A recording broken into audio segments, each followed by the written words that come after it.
compared to my father, my mother wanted to become an American. She wanted to learn English. She wanted to go on. She wanted to perhaps live a newer, easier life. My father refused to. He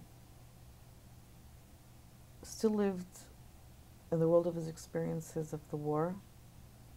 And I think part of it is he was afraid to leave that world because he was still writing in it.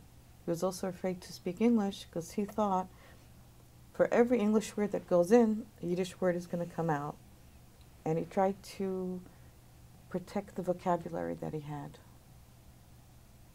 So my mother, sometimes when my father would tell us a story about it, my mother would say something, nein, nein, die Zahl nicht. You know, don't tell them, like it's a little too difficult. And my father used to say, nein, sie müssen wissen.